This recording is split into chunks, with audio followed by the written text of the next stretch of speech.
Selection from Floridora, played by Vestal Hansman, the Banjo King.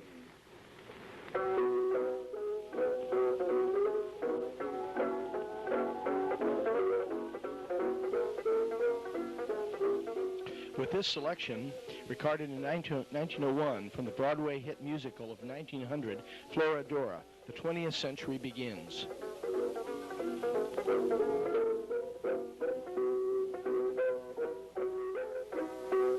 Some, like Frederico Metzke, had seen much of the 19th century, with its end of slavery, the bloody Civil War of 35 years ago, and most spectacularly, the infusion of new technology, the telephone, telegraph, electric light, and rapid transportation by rail.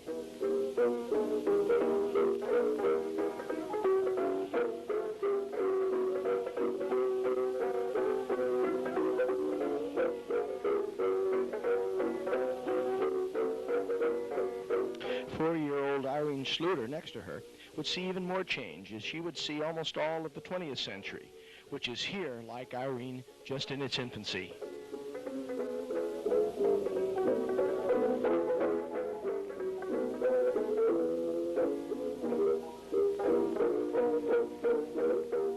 St. Louis at the turn of the century was one of the most rapidly developing cities in the country. During the 1890s, it had grown rapidly and was now the fourth largest city in America after New York, Philadelphia, and Chicago.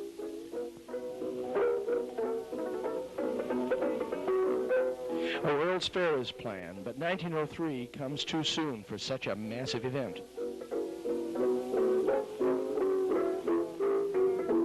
When President McKinley proudly addressed the Congress at the turn of the century, America was a country very different from the colossus it was to become. In 1900, there were only 45 states. Arizona, New Mexico, and Oklahoma were still territories. The total U.S. population was 76 million. The average American worker earned 22 cents an hour. Automobiles were selling for about $1,500 each, and the truck and bus were still to be invented. In any case, fewer than 150 miles of paved highway existed in the whole of the United States. Come and make eyes with me under the hen-house bush. Come, drink some Budweiser with me under the hen-house bush. Hear the old German band. Just let me hold your hand, yeah. Come and have a sign or two under the hen-house bush. May the 3rd, 1903, Frank Stinchcomb is killed in a construction accident. Construction which accompanied the rapid growth of the city. His widow, Maggie Stinchcomb, shortly after this, buys the stock of General Motors. A newfangled thing called a horseless carriage is going to be produced by this company.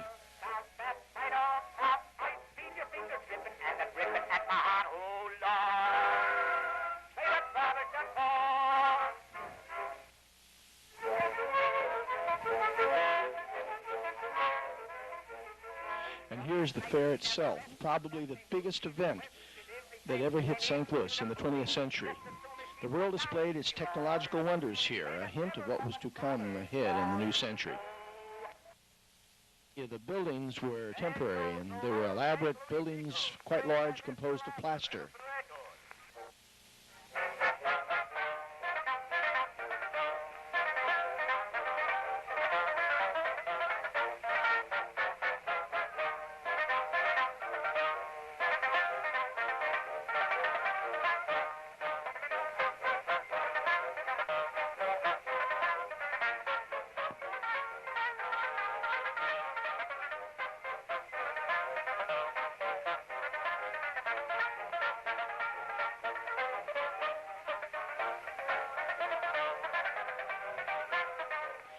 You're hearing the St. Louis Tickle, a prize-winning banjo solo that was written for the World's Fair.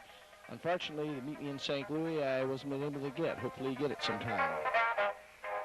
Meet me in St. Louis, Louie, sung by Billy Murray, Edison Records.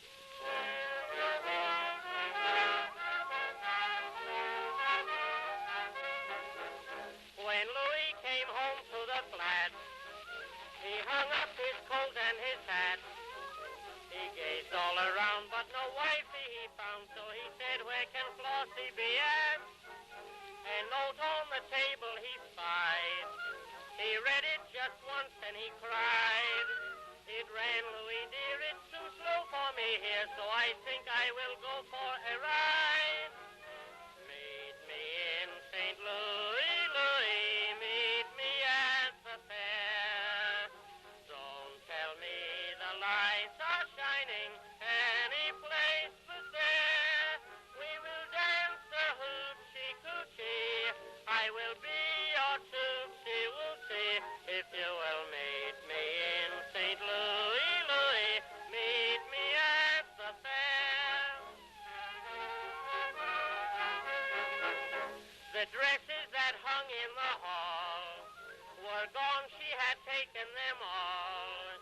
She took all his rings and the rest of his things.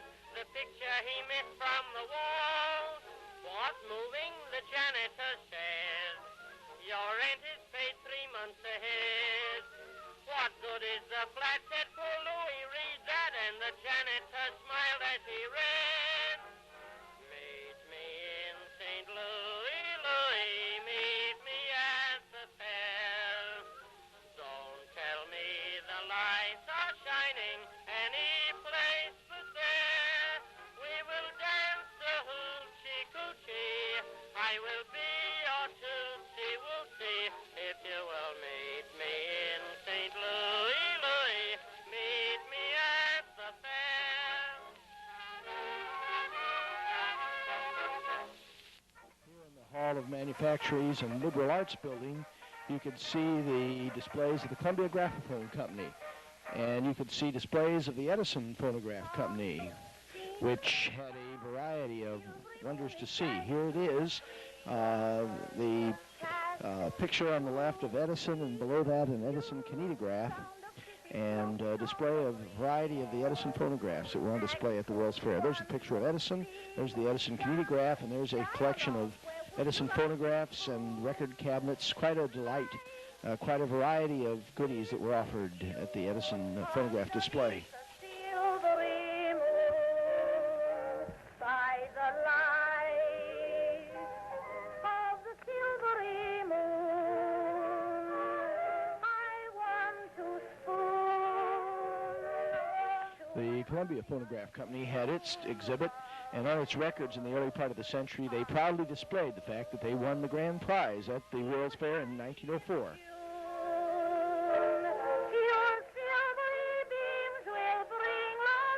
This quadraphonic phonograph played 4 tracks in unison, and it was on display at the Columbia Phonograph booth. And Maggie Stinchcomb probably saw that and heard it play, and perhaps it was one of the reasons that 10 years later she purchased a Columbia Graphophonola, which in 1946 she gave to yours truly.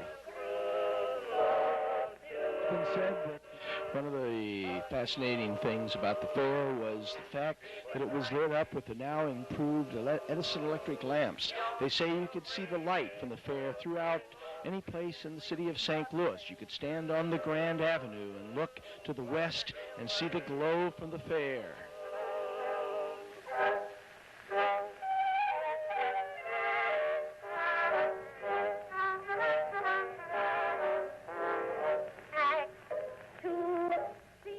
"19-year-old Henry Stinchcomb took in the wonders of the fair, but the most fascinating aspect of it, as related by my dad, Leonard Stinchcomb, was the Philippine exhibition.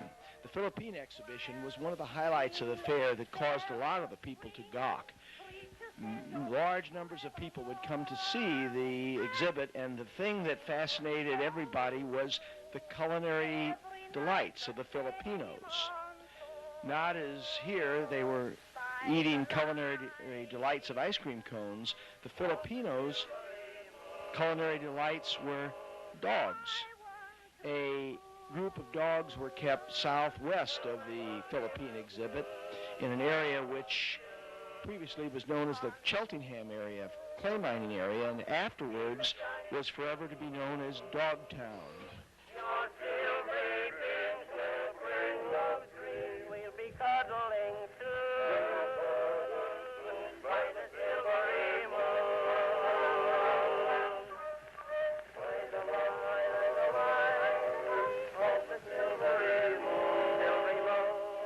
A series of railroad tracks and streetcar tracks were built for the fair, and people came in by the thousands per day to gawk and wonder at the exhibits.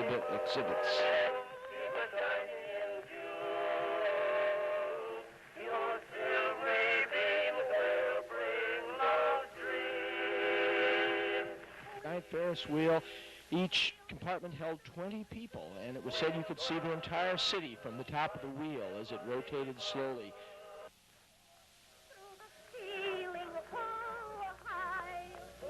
We fly to the sky so high. Some Josephine in my flying machine going up. A series of pictures taken by the Hansman family. Carl Schlueter later was to marry into the family, and in the turn of the century they got a Kodak box camera and took a number of these pictures in the middle of the first decade of the 20th century. Hansman family pictures of their horses and various areas around Centralia, Illinois. Using a Kodak box camera, you press the button and we do the rest.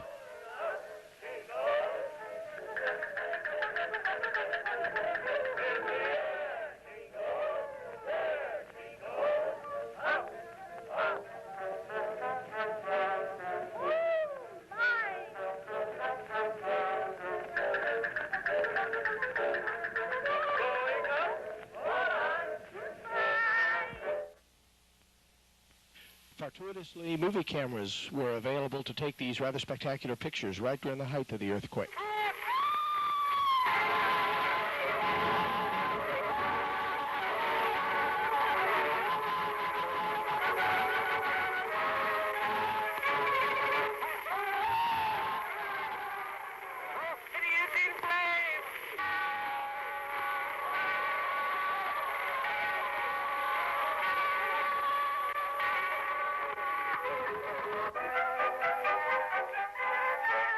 The audio you heard was recorded on a cylinder made right after the earthquake, a cylinder for an Edison phonograph. Irene on the right, Carl Schlueter in the middle, and Harold on the left. Hansman family.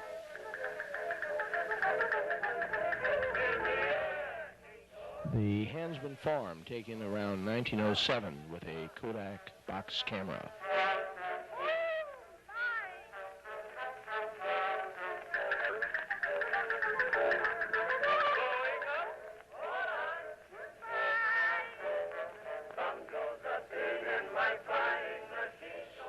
May the 28th, 1906, Virginia Schlueter, the youngest of 4 children, is born in Flint, Michigan, to Henry and Mathilda Schlueter.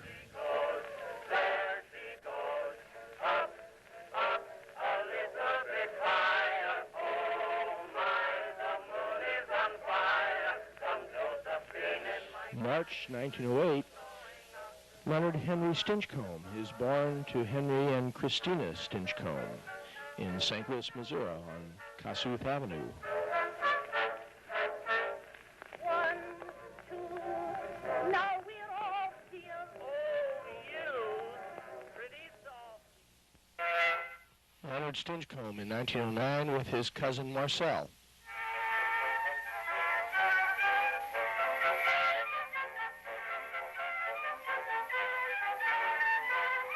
1910 saw the apparition of Halley's Comet again, a rather spectacular one.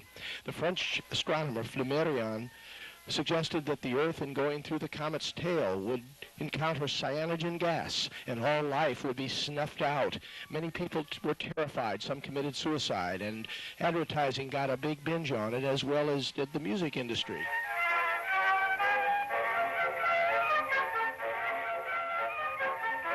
No cyanogen gas was detected.